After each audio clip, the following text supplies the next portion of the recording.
저희들이 이제 다양한 정치 현안들 늘 보내드리고 있는데요. 오늘은 선거제도 등 특히 그 고발사주 의혹과 관련해서 상세한 설명이 좀 필요할 것 같아서 오늘 이분 모셨습니다. 더불어민주당 김용민 의원 나오셨습니다. 어서 오십시오. 안녕하십니까. 김용민입니다. 정말 오랜만인 것 같아요. 저희가 정봉주의 전국구 할 때 만나. 제가 국회의원 되고 처음 뵌 것 같아요. 그러네요, 진짜. 임기가 이제 끝나가는데. 세상에 이럴 수가. 제가 그 사이에 또 어디도 멀리 갔다 오고 그래서 그랬습니다. 현안이 굉장히 많은데 그중에서 지금 가장 그 정가의 뜨거운 쟁점은 비례대표 국회의원 선출하는 선거제도인 것 같습니다. 이재명 대표가 어제 광주에서 광주 선언을 하셨습니다. 사실 당내에서는 병리평 예, 좀 그 힘이 실리는 분위기였는데 연동형으로 결론을 내셨어요. 이 부분은 좀 어떻게 평가를 하십니까? 저는 지금 상황을 가장 명확하게 이해한 현명한 결정이다라고 생각을 해요. 물론 이제 저도 결정되기 전에는 병리평 쪽에 조금 무게를 더 둔, 특히 이제 권역별 병리평에 조금 더 무게를 둔 얘기들을 좀 계속 해오긴 했었는데, 네, 지금 당대표, 이재명 당대표에게 다 모든 것을 결정하라라고 이제 위임을 해놓은 상태에서 정치적 책임을 당대표가 거의 온전히 져야 되는 상황이 있었죠. 그러면서 이제 이재명 대표는 당내 리더십을 유지를 해야 되는 굉장히 또 중요한 선거를 치러야 되니까 굉장히 중요한 또 과제가 있는데 그런 것들을 잘 아우르면서 한편으로는 선거 과정에서 정말 잘하면 잘 선거가 치러지면 최대치를 끌어낼 수 있는 방식을 선택한 거죠. 병리평으로 가게 된다라고 하면 우리가 최소치를 한번 최소치를 어느 정도 보장하고 가자라는 의미가 조금 더 방점이 찍혔다면 준연동형은 최대치를 만들어 보자의 방점이 찍혀 있는 것이거든요. 그래서 최대치를 선택하고 그다음에 당내 리더십을 충분히 확보한 굉장히 지혜로운 결정이라고 저는 생각해요. 네, 그 사실은 뭐 당내에서 일사불란하게 또 연동형으로 쫙 정리가 되는 분위기인 것 같아요. 오늘 아침 라디오에 출연하신 정치인들도 그렇고 연동형으로 갔어야 됐다 뭐 이런 얘기도 하시고 하는데 재밌었습니다.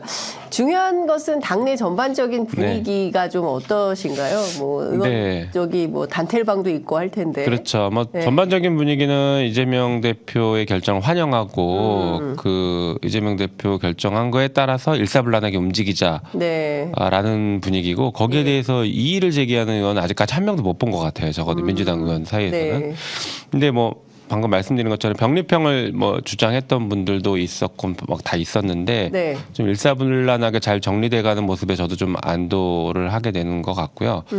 그 다음에 저희가 이렇게 뭐 병리평이냐 준연동형이냐 당내에서 여러 가지 논의가 있었지만 사실 목표는 다들 똑같았거든요. 윤석열 정권 심판론으로 선거를 치러서 민주당이 압승을 해야 된다라는 목표는 같았는데 과연 준연동형으로 갔을 때 범야권이 승리를 한다라고 하면 그게 나중에 민주당이 전국을 주도할 수 있겠느냐. 또 지난 21대처럼 막 다 갈라지고 하면서 우리가 야권연대를 이뤄냈던 게 막상 22대 국회에서는 야권연대가 다 흩어지고 오히려 여권에 흡수되는 위험성을 내포한 거 아니냐는 불안감이 굉장히 크거든요.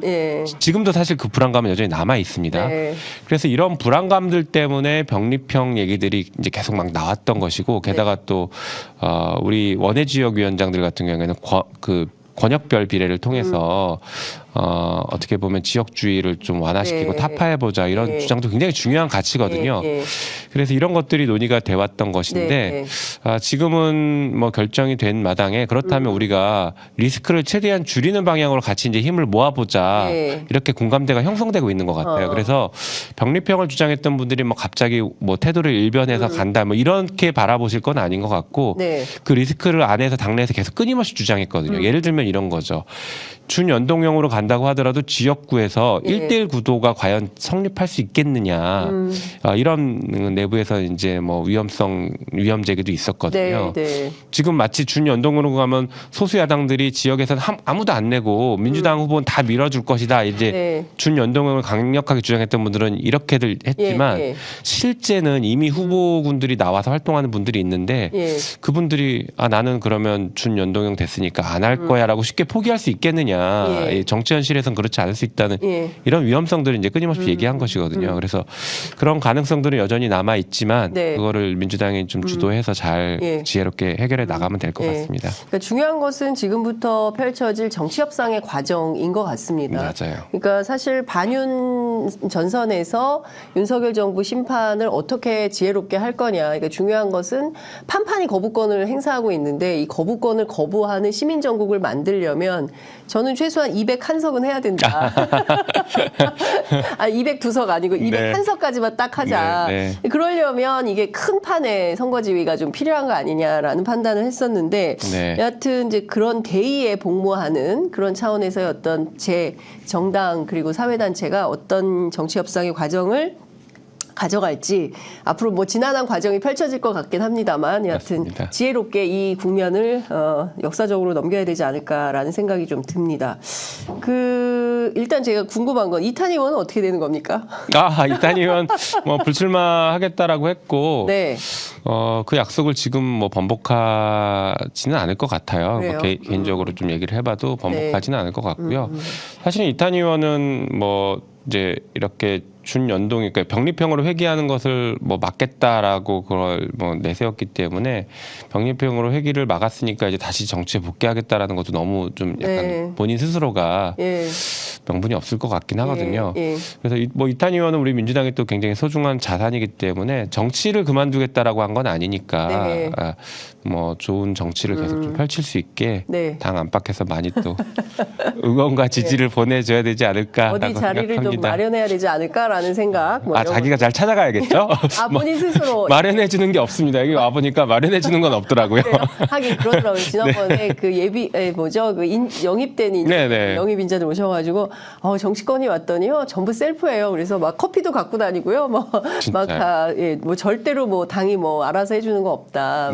좀 우스갯소리지만 제가 그 21대 총선 때 전략공천을 받았잖아요. 맞아요. 전략공천 된지를 언론을 보고 알았어요. 갑자기 막 전화가 막 와서 어떻게 된 거죠? 그랬더니 전략공천 됐다고 입장이 어떠냐고 그래서 저 아직 들은 게 없다고 당으로부터 공식적으로 들은 게 없다 그랬었죠. 하여튼 정치가 재밌습니다.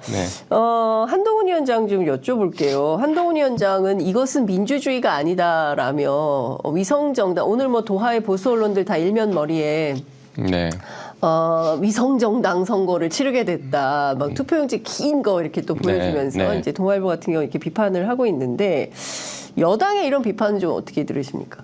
좀 뭐 누워서 침 뱉기죠. 누워서. 사실은 위성정당을 만들지 말자라고 제안을 끊임없이 했는데 위성정당을 만들겠다라고 했던 것이 국민의힘이었고 그래서 저희도 불가피하게 통합형 비례정당을 만들겠다라는 것을 이제 이재명 대표가 발표하면서 이렇게 나가는 건데요. 이제 그러면서 뭐 민주주의를 얘기를 하는 것은 매우 좀 잘못된 주장이라고 생각합니다. 그리고 한동훈 비대위원장이 지금 뭐 자꾸 착각을 하는 것 같은데 뭐 선거제를 마치 뭐 맡겨놓은 것처럼 또 얘기하는 것 같기도 하고요. 그리고 뭐 본인이 그 결정권을 가지고 있는 사람인 것처럼 이렇게 또 자꾸 표현하는 것도 매우 이제 부적절합니다. 이게 정치권에 처음 들어와서 잘 몰라서 그런 건지 아니면 너무 지금 과대 포장돼서 지금 자꾸 자기 말이 다 언론에 계속 쓰여지니까 아무 말이나 계속 던져보고 있는 거 아닐까. 뭐 여러 가지 좀 우려스러운 점이 많아요. 뭐 어제도 보니까 무슨 커피 논란이 또 스타벅스는 또 아니 있는 것 같던데 서민들이 가는 데가 아닌 건가요? 그러니까 모르겠습니다. 저는 최근에 스타벅스를 끊었기 때문에 그 정확히는 모르겠지만 왜 끊으셨어요? 한때 그 불매 운동이 또 있었죠. 그래서 그 이후로 저도 이제 동네 커피를 이제 소상공인 활성화를 위해서 동네 커피 중심으로 계속 다니고는 있거든요. 훨씬 맛있어요. 맞아요. 아무튼 그런데 이제 이재정 전 그 통일부 장관 있잖아요. 그분이 스타벅스 커피를 절대 안 드세요. 그 한국에서는 너무 스타벅스가 비싼 커피 이렇게 되어 있는데 좋은 커피가 아니라고 너무 많이 타게 볶아가지고 맛은 없다. 맛은 좀 확실히 좀 없어요. 동네 커피 마시다 보면 맛이 확실히 더 좋다고.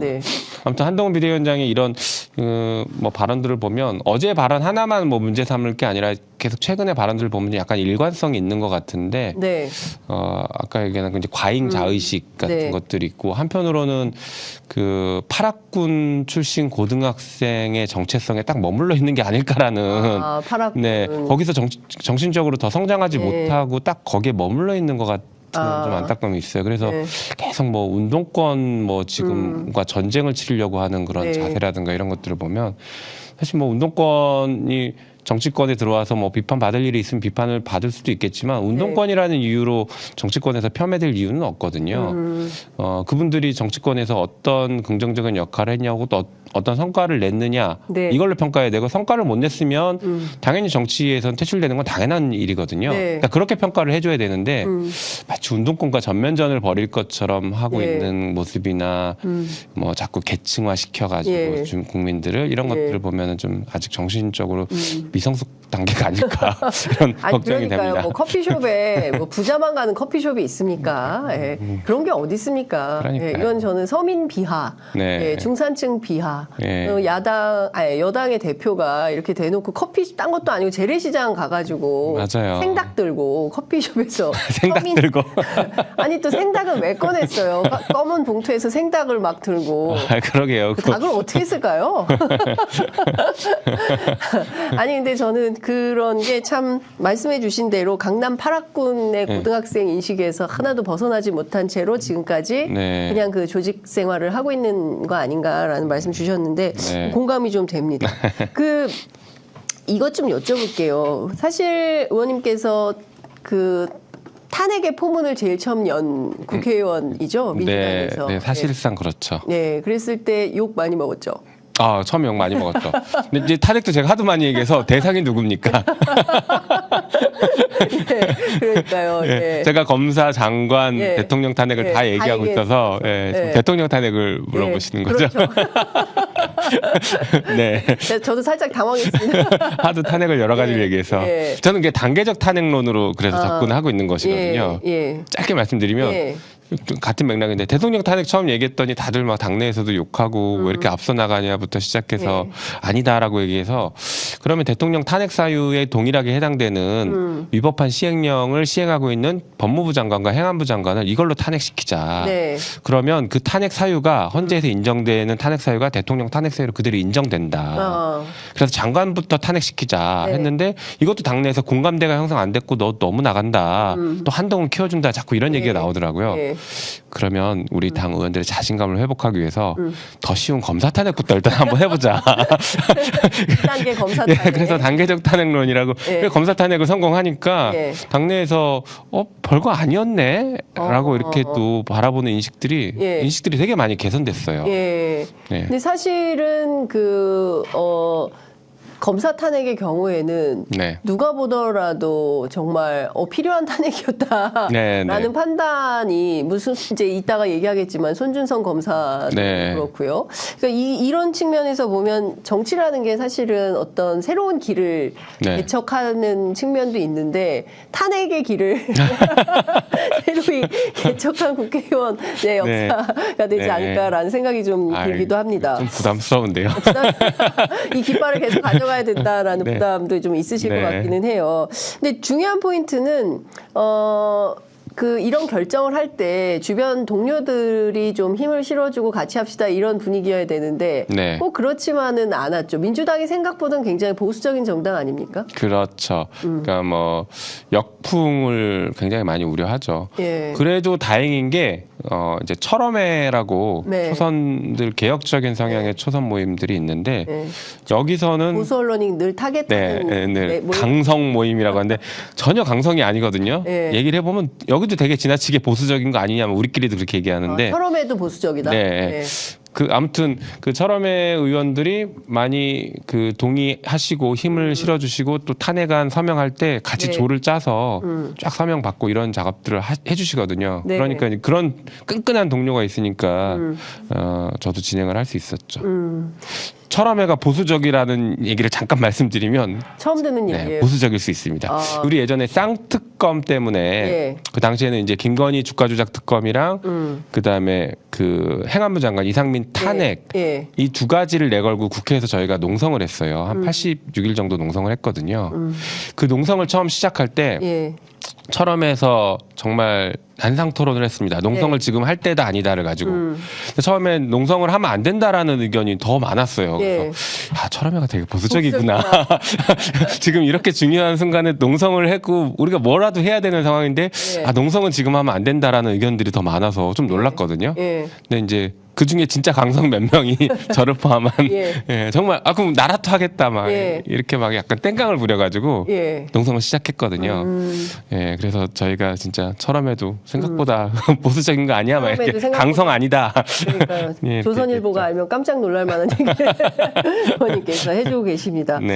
그 조국 전 장관이요. 그 이번 선거에서 정권 심판이 되려고 하면 기본적으로 그 이준석 신당을 포함해서 야권 전체가 승리할 수 있는 판을 좀 만들어야 된다. 물론 이준석 대표는 거부했습니다. 거부했는데 조국 전 장관이 이런 주장을 하는 맥락은 어디에 있다고 보시고 이게 실제로 어떤 선거가 되어야 이게 실현이 될 수 있을까요? 글쎄 이제 조국 전 선거제도를 넘어서서 조국 전 장관은 이제 반윤연대라는 큰 틀에서 범야권이 다 뭉쳐야 된다라는 생각을 하신 것 같긴 해요. 게다가 이제 아마 개헌까지 좀 염두를 해두고 얘기를 하고 있는 것 같은데요. 저는 생각이 조금 다른 게 아까 말씀드렸던 선거가 끝나고 나서 과연 연대가 유지될까에 대한 이 리스크, 이 리스크 관리가 지금 되게 중요한 부분인데 이준석 신당을 포함한 범야권이 그 안에 다 끝까지 끈끈이 갈 수 있다고 보기 어렵거든요. 예를 들면은 선거가 끝나서 뭐 저기 국민의힘이나 윤석열 대통령 레임덕이 온다고 하더라도 그래도 야권을 분열시키기 위한 여러 가지 또 당근책을 제시할 수 있거든요. 그래서 저는 그런 이제 위험성들이 존재한다. 그렇기 때문에 민주당 단독 과반이 여전히 되게 중요한 과제입니다. 민주당 단독 과반은 마지노선으로 지켜줘야 되는 거고 그걸 넘어서서 범야권이 200석 이상으로 말씀하신 것처럼 크게 압승하자라는 게 그 토대에서 진행이 돼야지 민주당 단독 과반이 무너져 있는 상태에서 야권의 큰 승리를 하면 윤석열 대통령은 틀림없이 분열 작업을 할 거고 거기에 쉽게 무너질 수 있다라고 저는 보고 있어요. 예를 들면 장관 하나씩 다 주겠다. 다 우리 통합해서 하자. 그러면 민주당이 고립돼 버립니다. 오히려 단독 야당이 될 수도 있어요. 자칫하면. 그래서 이런 위험성은 우리가 사전에 좀 인지하고 막으면서 가야 되기 때문에 어디 야당에 장관을 줄까요? 윤석열 정부가? 뭐 여러 가지 야당이 가능할 수도 있지 않겠습니까? 뭐 다 이제 가능성들을 얘기하는 거니까. 근데 저는 그래서 이 반윤연대의 빅텐트보다 조금 더 명확하게 윤석열 정권 조기 종료 빅텐트를 치는 게 맞지 않을까 싶어요. 윤석열 정권 조기 종료 빅텐트. 그렇죠. 이게 또 의원님 처음 말씀하시는 거예요. 그런가요? 조기 종료 빅텐트. 반윤연대는 그러니까 윤석열 정권을 견제하고 아까 말씀하신 뭐 거부권 행사하면 제2를 통과시켜서 거부권을 무력화시키고 하면서 윤석열 정권의 국정에 대한 강력한 견제를 하자라는 게 가장 큰 합의죠. 그러니까 최소한의 그 공유할 수 있는 합의점인 거죠.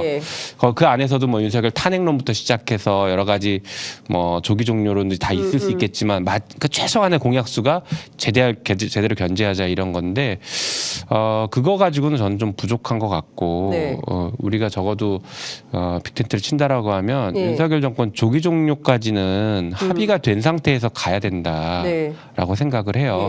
그렇게 본다라고 하면 이준석 신당 같은 경우에는 끼어들기 어려울 것 같아요. 그리고 뭐 지금 얘기되고 있는 여러 가지 범야권에 이제 뭐 새로 생기는 신당들도 여기에 동의하지 않는 한 함께하기는 좀 어렵지 않을까. 저희 개인적으로는 물론 이제 당 지도부는 어떤 생각을 하고 있는지 아직 모르겠지만요. 저는 그럼 여기에 들어갈 수 있는 정치 세력은 어디일까요? 글쎄요. 예를 들면은 기본소득당이나 뭐 사회민주당이나 열린 뭐 새진보연합, 열린민주당이었죠.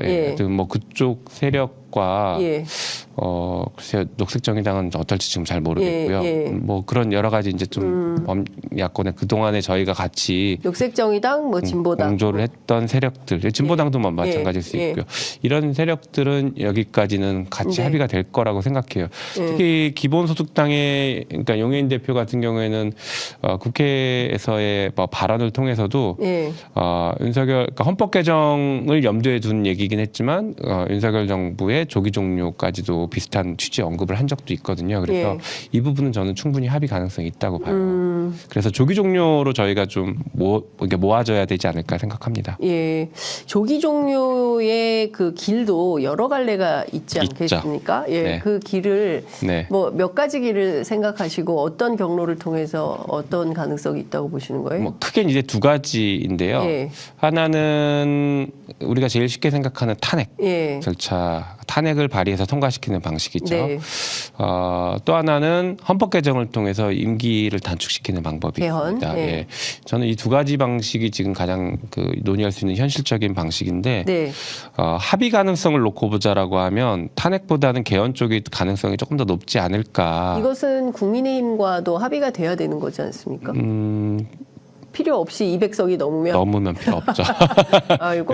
그래서 저는 조기 종료가 중요하다고 생각해요. 그러니까 반윤연대를 치면 국민의힘과도 어느 정도 반윤연대가 가능할 수 있어요. 예를 들면 지금 현재 국민의힘에서 공천을 못 받아서 이탈표들이 생기면 우리가 쌍특검 제의할 때 그 이탈표를 흡수해서 가자. 이건 어떻게 보면 반윤연대일 성격을 가질 수 있거든요. 근데 우리가 지금 선거를 치러서 가져가려고 하는 그림은 단순히 그 정도 수준의 반윤연대가 아니라 진짜 못 살겠다. 윤석열 정권 때문에 못 살겠다. 이걸 뒤집어 엎어보자. 여기서 시작되는 것이기 때문에요. 그래서 야권이 연대해서 이번에 압승을 해라라는 것도 사실은 거기서 출발했다고 저는 보거든요. 시민사회 요구는. 그렇기 때문에 조기 종료라고 좀 명확하게 저희가 가야 될 것 같고요. 말씀드린 것처럼 현실적인 방안은 그러니까 가장 합의가 쉬울 것처럼 보이는 방안은 헌법 개정이라고 생각해요.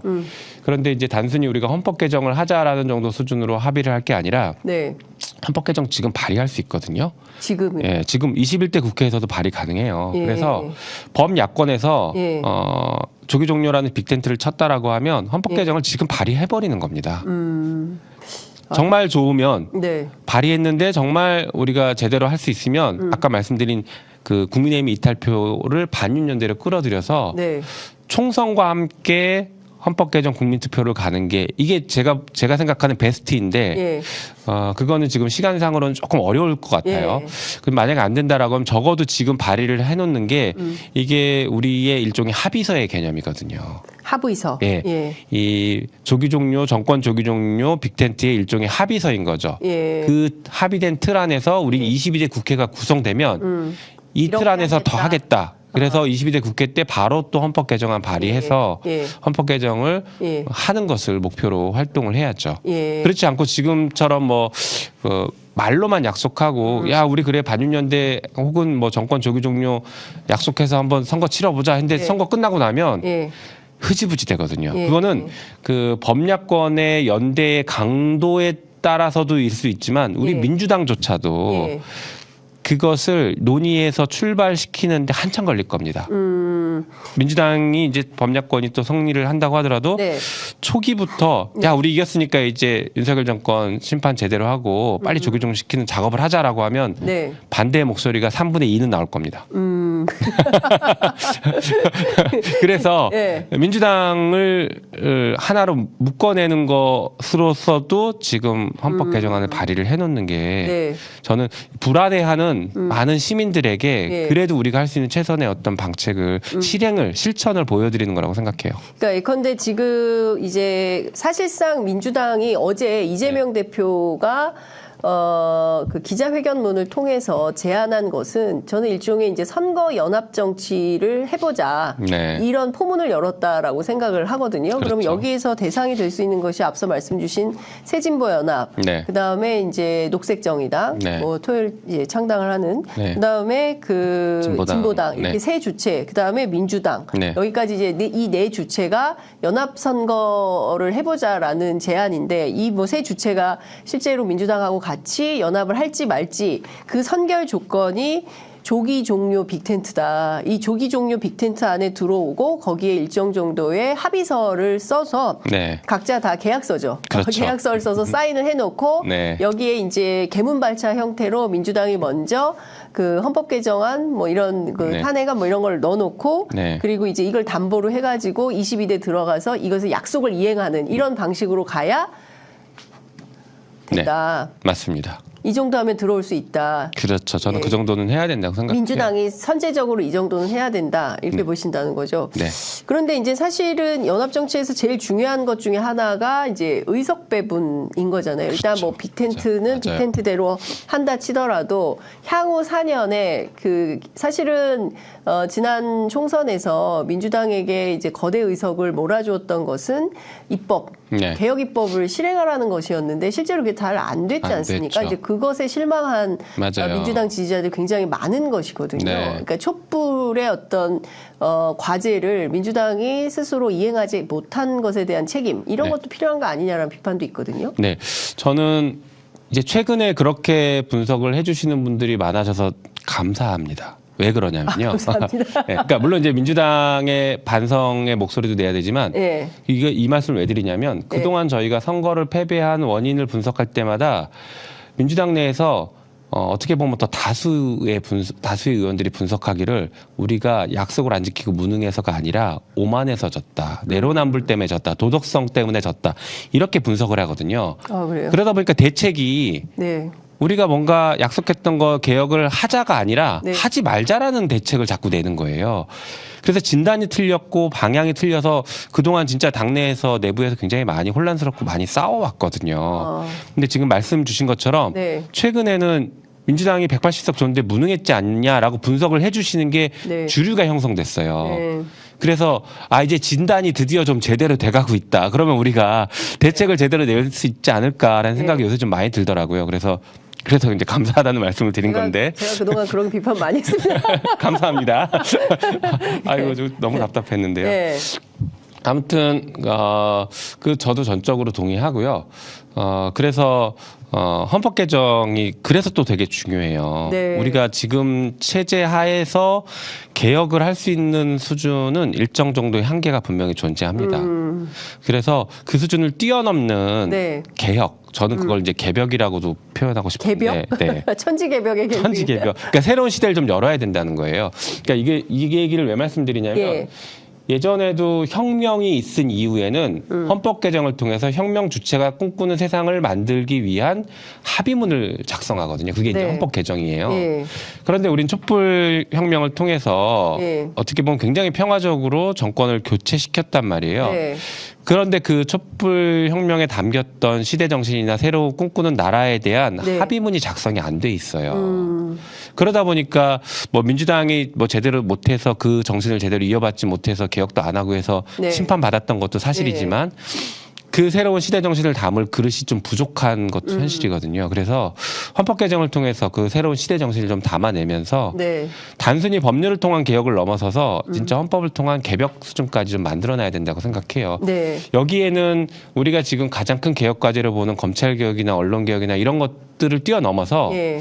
앞으로 미래 사회가 어떻게 바뀔 것인가에 대한 고민을 통해서 예. 예를 들면 이재명 대표가 얘기하는 기본 사회와 관련된 예. 얘기들이 그런 논의들을 담아낼 수도 있고 그렇죠. 기후, 인구. 기후, 인구 맞아. 그런 여러 가지 시대적 과제들과 우리 앞에 여러 가지 리스크들이 놓여 있는데 네. 이걸 어떻게 예. 새로운 질서로 담아낼 수 있을까? 그리고 어떻게 기본권으로 만들어낼 수 있을까?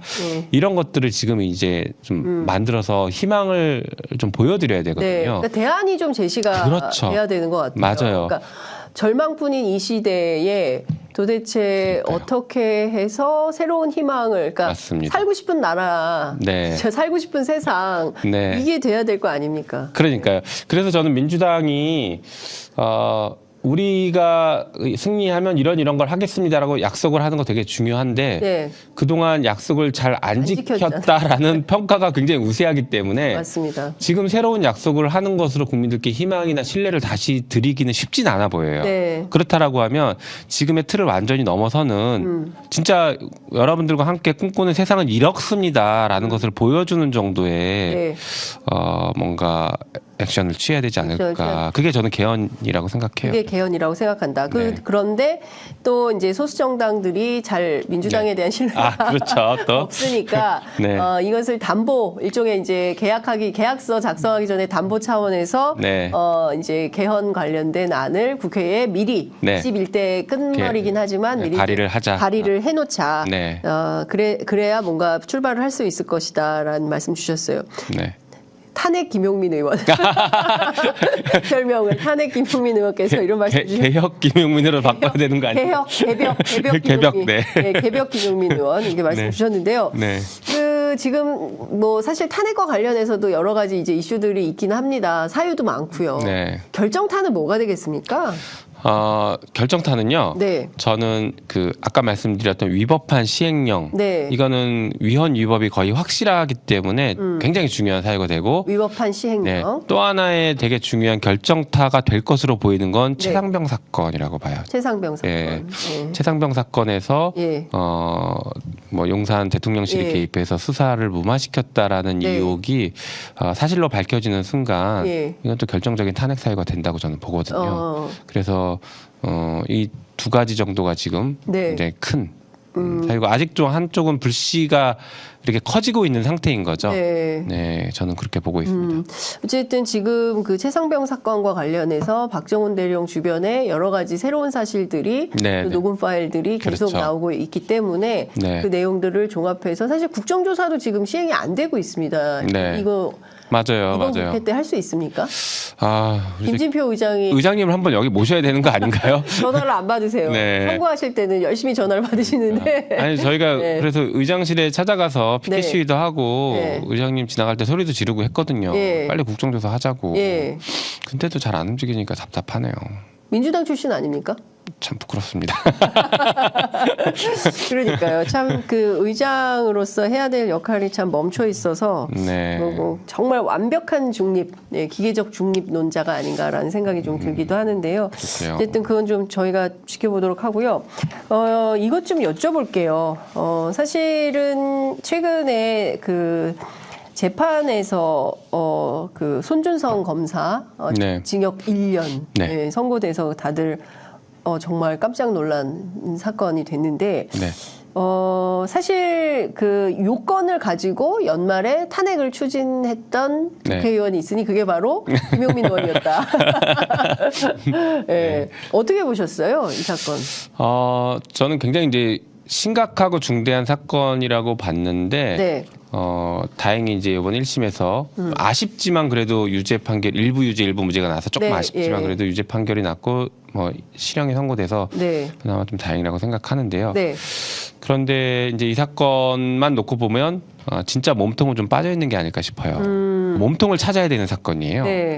손준성 검사가 단독으로 이렇게 뭐 왜 미쳤다고 이렇게 고발 사주까지 해가면서 무리를 했을까, 선거에 개입하려고 했을까, 그 이유를 밝혀내거든요. 범행 동기가 중요하죠.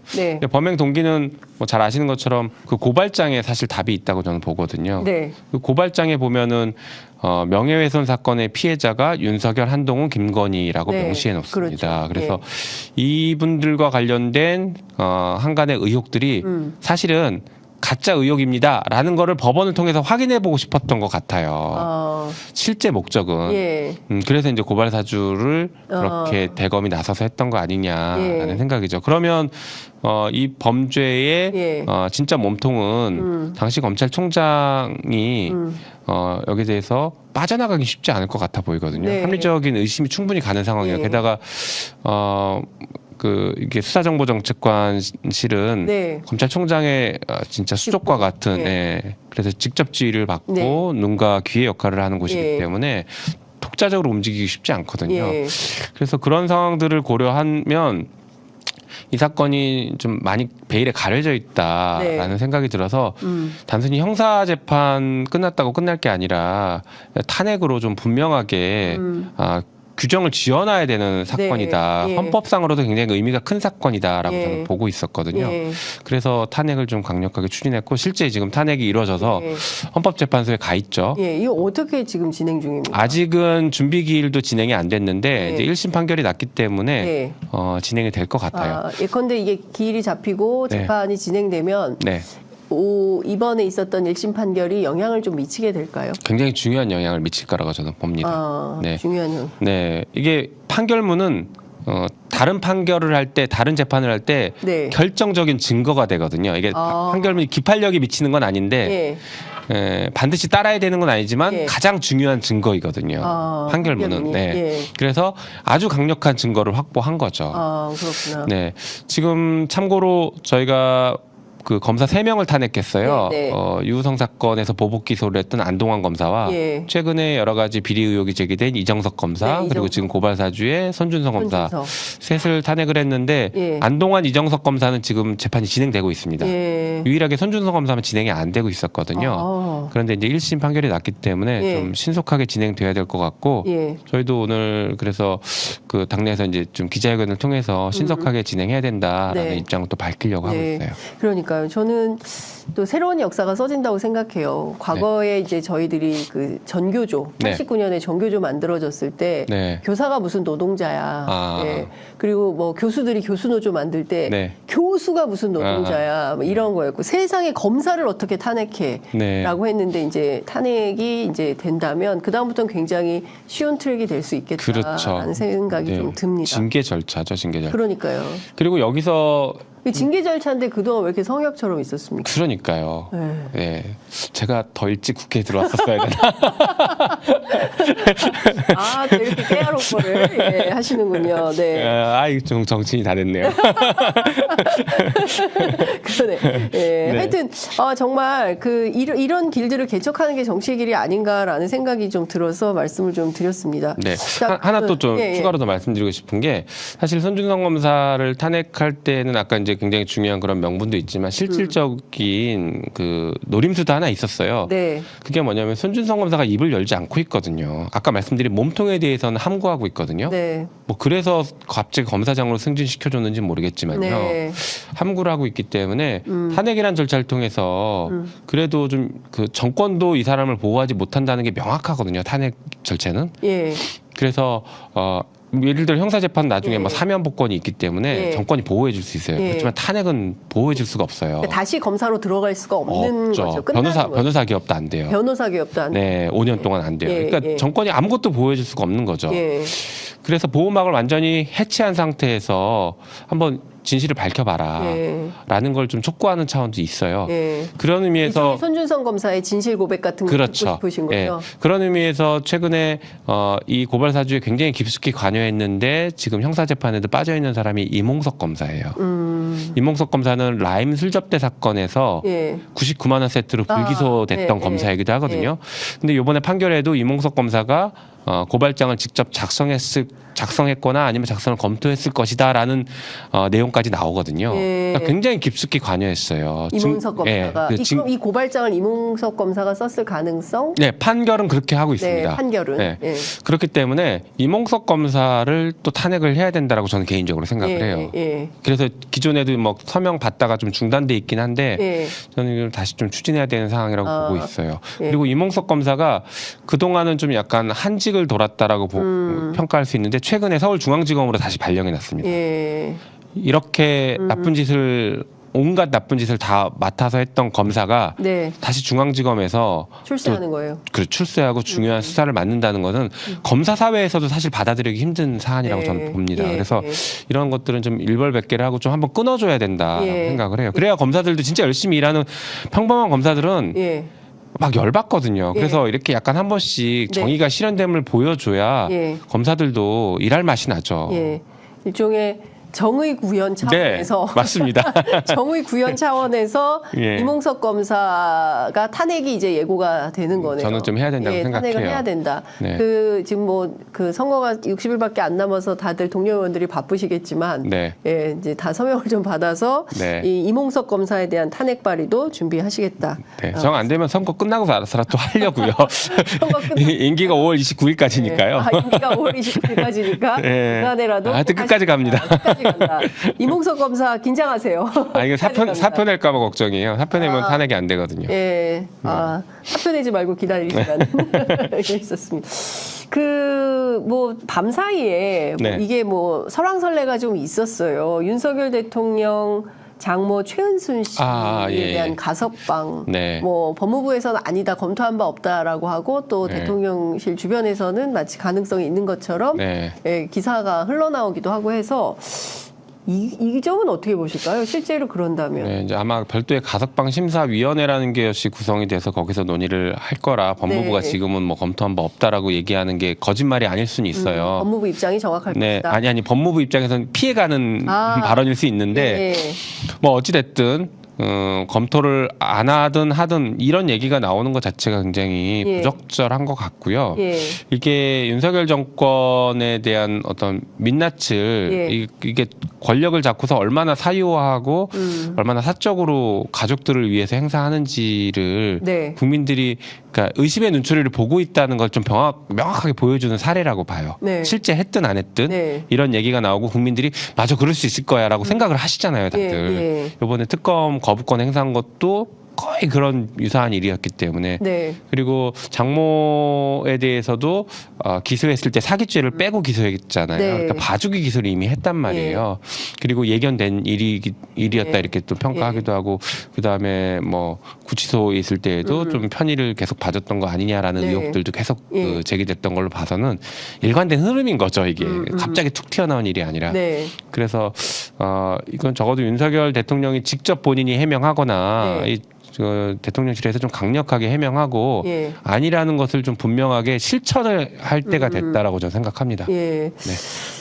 그 오늘 경우에 따라서 윤석열 대통령이 설 특사를 단행할 것이다라는 소식이 들어와 있고요. 김관진 전 국방부 장관을 포함한 인사들인데 최근에 우리가 촛불혁명을 왜 했을까 싶은 판결들이 연거푸어 있습니다. 어제는 박근혜 전 대통령이 북콘서트를 했고 그 국민들에게 부끄러운 일 한 적이 없다라는 입장을 밝혔고 어둠을 넘어 미래로 가시겠다는 입장이 나왔습니다. 그리고 이재용 삼성전자 회장에 대한 판결도 다 무혐의 나오고 또 상당히 뜨거웠던 법원의 사법농단 사건도 47개 혐의에 대해서 전부 무죄 양승태 대법원장이요.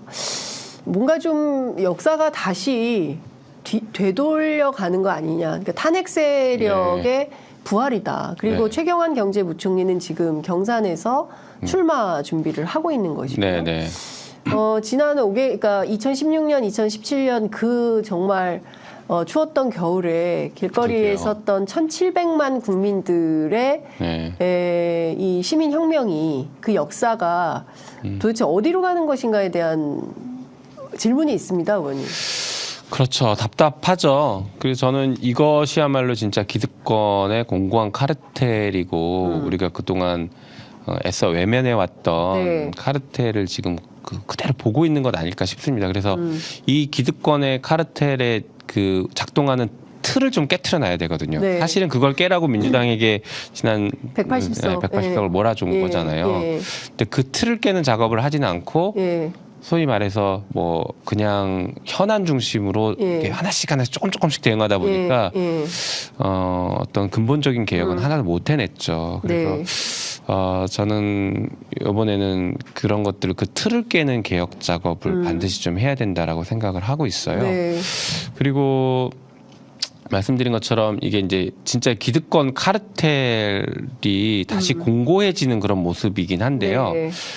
그런데 우리 역사가 계속 발전하고 진보해 나간다라는 것을 우리가 분명히 믿는다라고 하면 한 번에 쭉 발전한 적은 거의 없거든요. 갔다가 조금 되돌아갔다가 다시 더 많이 나가고 이런 일들이 계속 반복돼 왔기 때문에 지금은 너무 열받는 상황이지만 결국에는 뭐 국민들께서 선택을 통해서 다시 진보할 수 있게 만들어 주실 거고 그 선택된 세력들이 국민들의 뜻을 배신하지 않는 게 중요하거든요. 맞습니다. 배신하지 않고 이행하는 게 중요하거든요. 그래서 그런 것들을 좀 해야 된다. 그러니까 저는 정치 개혁이 대의제의 위기를 극복하는 게 정치개혁의 본질이라고 생각해요. 네. 배신하지 않는 정치를 하는 게 약속했으면 약속을 이행하는 정치를 하는 게 정치개혁의 본질이고 그게 다당제이냐 양당제이냐는 부차적인 문제라고 저는 보거든요. 네. 양당제이더라도 배신하지 않는 정치면 국민들에게 호응을 받을 거예요. 다당제라도 배신하는 정치는 국민들에게 지탄을 받을 거고 그래서 본질은 거기 있다고 봐서 지금 민주당이 끊임없이 배신하는 정치를 하고 있어서 그런 겁니다. 죄송합니다. 끊임없이 배신은 아니지만 네, 그러니까 뭐 용기가 없어 주저주저하다 보니까 실제 이행을 하지 못해서 배신한 것처럼 보여졌죠. 네. 저도 민주당의 이제 일원으로서 너무 세게 비판하기는 조금 이해해 주시고요. 네, 그렇게 평가하신다면 어쩔 수 없지만 아무튼 22대 총선 이후에는 정말 이런 배신하는 정치를 좀 일소하고 진짜 뽑았더니 일 하더라, 일 제대로 하더라, 우리가 원했던 새로운 세상을 만들어 주더라 하는 좀 박수 받는 정치가 됐으면 좋겠습니다. 그러니까요. 말씀해 주신 대로 사실 많은 시민들은 2016년, 2017년 촛불혁명 이후에 문재인 정부 스스로 촛불 정부를 자임을 했었고 그리고 뭐 민주당 정부가 아니다라는 얘기까지도 했었어요. 나중에는 이제 민주당 정부 같지만 그러니까 그래서 사실상 많은 국민들이 새로운 연합 정치의 모델이 나올 걸로 개혁입법연대가 실천될 걸로 기대했는데 사실 개혁입법이 뭐 사실 언론 개혁도 그렇고 그 노란봉투법 최소한 뭐 이런 것 정도는 뭐 방송법도 그렇고요. 뭐 이런 것 정도는 초반에 그리고 정치개혁, 선거제도 개편 이런 것들은 초반에 했었어야 됐던 거 아니냐라는 비판들이 있는 것이죠. 그러다가 지금 또 와서 표 달라고 하니 민주당 찍어야 되나 말아야 되나 국민들이 또 이제 고민이 있어서 지지율도 이렇게 확 안 올라가고 이런 거 아닌가 싶어요. 맞아요. 근데 이런 자성이 좀 있습니까? 성찰이 민주당 안에? 당내에서는 꽤 있죠. 그런데 이제 아까 말씀드렸던 것처럼 그동안의 주류는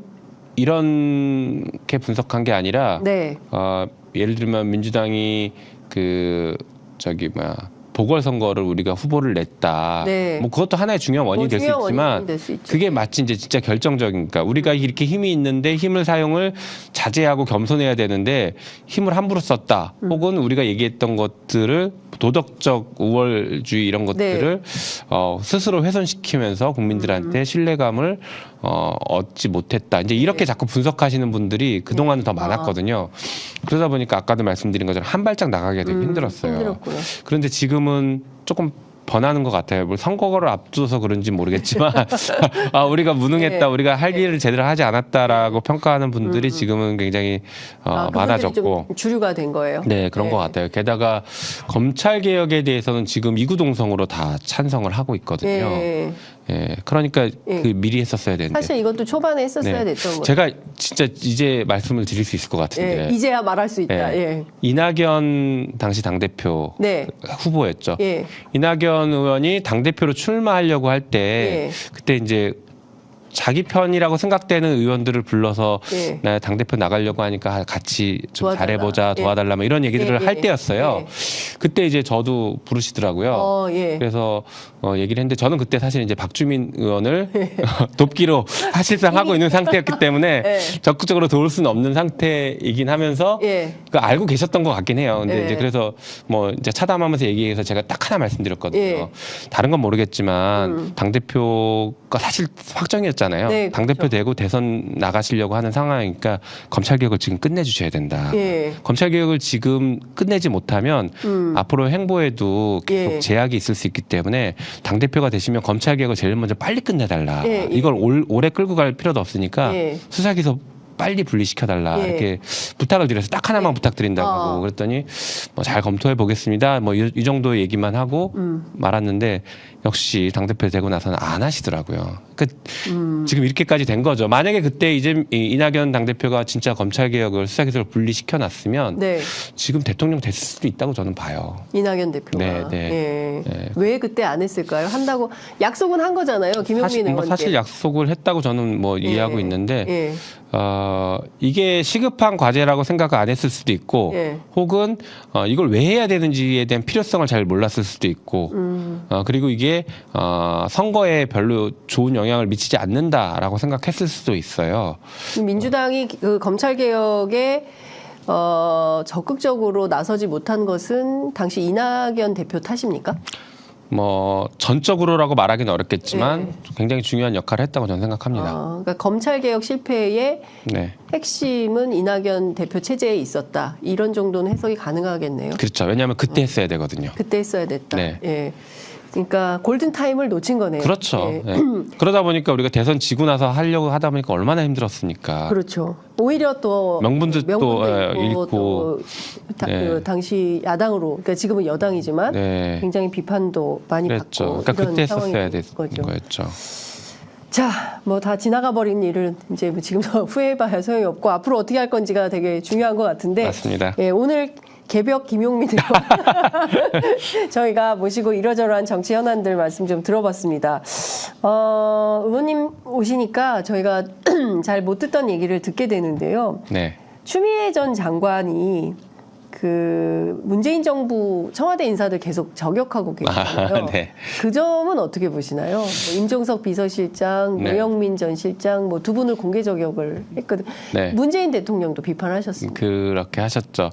저는 뭐 다른 사람이 비판하는 것과 달리 추미애 전 대표는 어떻게 보면 그 당사자였기 때문에 비판의 목소리를 낼 수 있는 사람이지 않을까라는 생각은 해요. 이제 그런데 이제 그게 우리 당 전체의 이제 선거를 끌고 나가는 데 있어서 단합을 해치지 않았으면 좋겠다라는 개인적인 바람은 있어요. 근데 이제 뭐 이렇게 얘기하면 제가 또 추미애 전 대표한테 매우 비판적인 것처럼 보이지만 전혀 그렇지 않은 게 저는 이렇게 생각합니다. 예를 들면 추미애의 출마와 노영민의 출마는 전혀 질이 다릅니다. 저는 그거를 우리가 명확하게 구별해 줘야 된다고 생각해요. 이거예요. 그 시대적 과제를 해결할 인식과 의지가 있는 사람이냐, 그게 아니라 단순히 명망을 가지고 출마의 명분으로 삼느냐는 정말 구별해야 되거든요. 그래서 시대적 과제를 고민하고 그걸 해결하겠다라고 명확하게 얘기하는 사람의 출마는 저는 굉장히 긍정적으로 받아들여야 된다고 생각해요. 함께할 동지라고 생각해요. 그런데 명망으로 출마한다라고 하면 그것도 경우에 따라서는 되게 중요하고 필요할 수 있다고는 봅니다. 당의 승리를 위해서는. 만약에 그렇다라고 하면 그런 분들은 희생을 감수해 줘야 됩니다.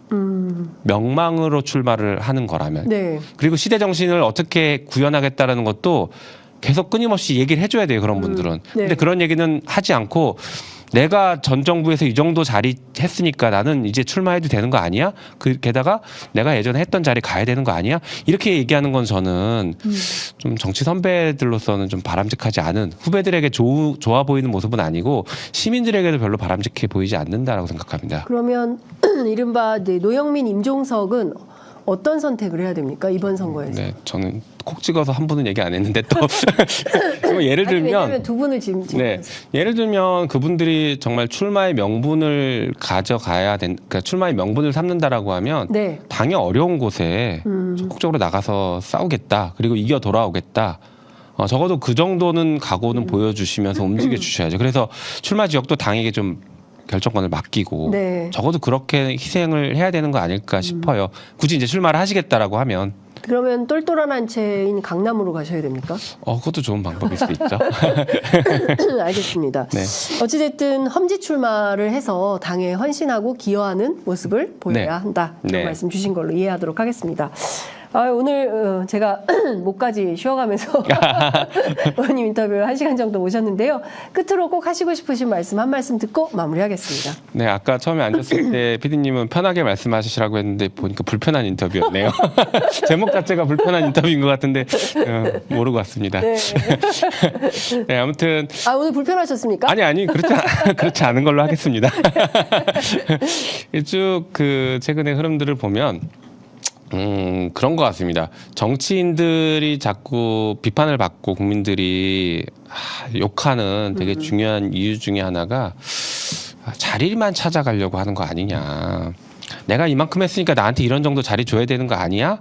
라는 마치 맡겨놓은 것처럼 얘기하는 네. 이런 것들에 또 되게 크게 실망하시거든요. 그래서 그런 게 아니라 내가 지금 무엇을 하겠다라는 네. 것을 좀 명확하게 밝히면서 어떤 정치를 하겠다라는 것들을 좀 보여줬으면 좋겠어요. 정치인들이 그랬으면 좋겠고 그걸 통해서 국민들께 신뢰도 얻고 또 희망을 좀 드렸으면 좋겠다는 생각이에요. 흔히 우리가 얘기할 때 청소년들한테 너 꿈이 뭐냐라고 물어보면 저는 선생님이 되고 싶어요. 저는 장군이 되고 싶어요. 저는 네. 대통령이 될 거예요. 이렇게 얘기하잖아요. 근데 저는 그게 지금 우리 정치를 망치는 길이 아닐까 싶어요.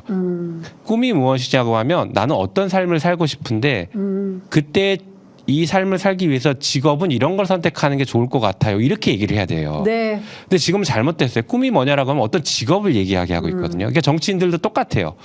당신은 정치를 왜 합니까? 그러면 내가 국회의원 될 것 같으니까 이렇게 다 얘기해요. 나는 당선될 것 같으니까 자리만 얘기해요. 나는 장관 정도는 해야지 자리만 얘기하지 그 자리 가서 무엇을 하겠다는 얘기는 안 하거든요. 그래서 정치가 자꾸 이렇게 그 이상한 방향으로 흘러가는 게 아닐까 싶어요. 자리를 지키기 위한 정치를 하다 보니까. 그래서 이런 것들 좀 타파하는 그런 모습들이 필요하고 민주당부터 이런 것들 좀 타파하는데 저도 좀 앞장서도록 네. 하겠습니다. 자꾸 짐이 많아지는 것 같아 걱정이긴 하지만 그렇게 하도록 하겠습니다. 네, 알겠습니다. 오늘 말씀 잘 들었습니다. 고맙습니다. 네, 감사합니다.